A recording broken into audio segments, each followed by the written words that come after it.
I'm here with Professor Ute Smit from the University of Vienna, who just had a very interesting guest lecture on CLIL at HTL. She did this in the context of our conference about CLIL and teacher well-being at the University of Graz. Thank you very much for coming. Well, thank you very much for inviting me. It was a very interesting day for me.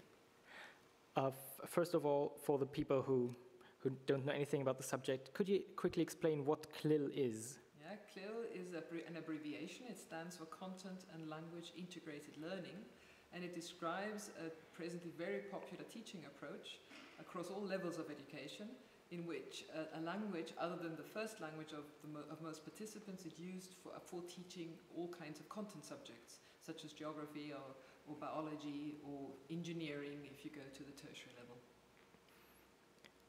In the context of this, you have done some research for the ministry, if that's correct? Yes, this is what I've talked about today. This is a study commissioned by the ministry. Yes. What was the exact content of the study? The idea was to analyze CLIL practices in HTLs and Austrian technical colleges at the upper secondary level, and to see what is actually happening in the classroom itself. And also not only talk to teachers and students, how they see it and how they describe it, or how the administrators or the school heads see CLIL and the practices, but actually to see what's going on in the classroom. That was the point. And that's actually not that easy, because it means you have to find teachers and students who are willing to let researchers get into the classrooms with cameras and tape what's going on. And that is clearly something that changes the classroom reality quite a bit. So to get access to the field in terms of research field is quite challenging, and I'm very grateful that we had some teachers and students who were open to us and welcomed us in the classrooms. What was the time frame for the whole study? How long did that take? Well, the study was financed for a year, and it was in that year that we collected the data and also analyzed it in an initial way, aiming for a report for the ministry, and we actually managed everything within, in the end it was 13 months. But the real sort of scientific analysis or more detailed analysis, that's something that then took much longer. And actually, to be honest, I'm not totally finished yet. There's still sort of aspects that we are researching and analyzing in detail at the moment. Which of the findings of the study surprised you the most, personally? It's more than one, I would say. The first finding was that we could see that teachers who are clearly successful in using English for their teaching in different types of technical subjects do this in very different ways. And I think the interesting part of this is that there's not one way to be a successful CLIL teacher. It's a good finding in a way, because it shows there's variation.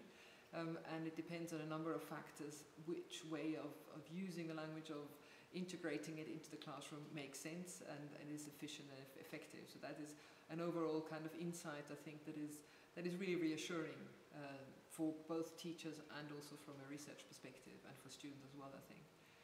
And the other aspect was that we know from CLIL research internationally is that what is really important for students is to also be able to participate actively.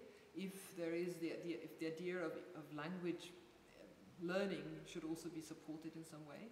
So not just only be exposed to English and sort of receptive participants, but actually produce language. And there the HTL settings showed us that it doesn't happen in all contexts, which again makes sense for the particular subjects, but from a CLIL aspect, it would be more conducive to learning if there was more student participation, and that we found more in the laboratory settings. And CLIL students have a lot of workshop and laboratory classes, so this is obviously a type of setting, of educational setting, where student participation seems more natural already to take place. So it would be definitely useful to have more laboratory or workshop classes using a CLIL format. Thank you. In your talk, you also talked a lot about code switching, or switching between German and the English language.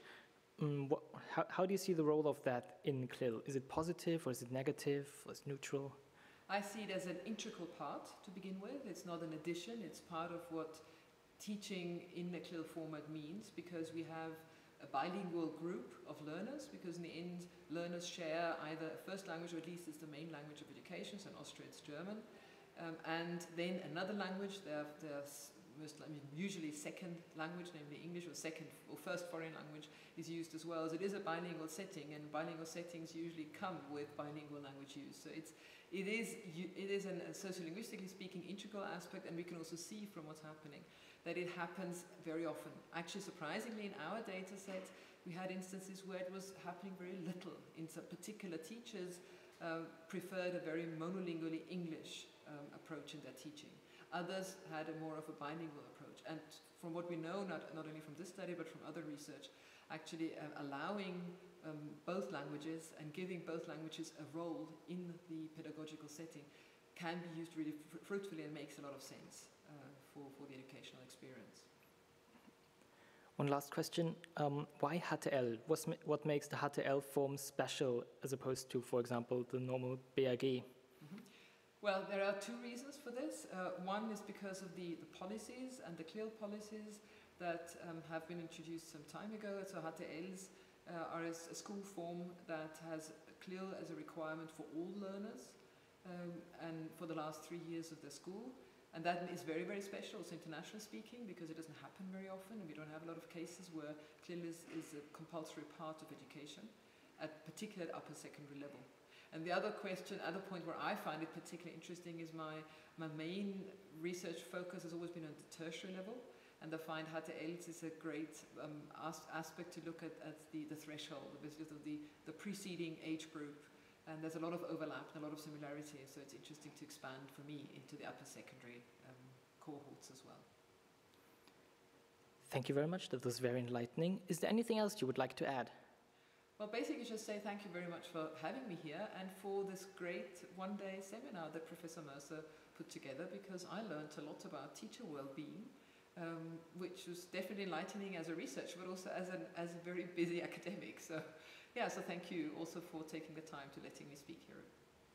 Thank you. Goodbye.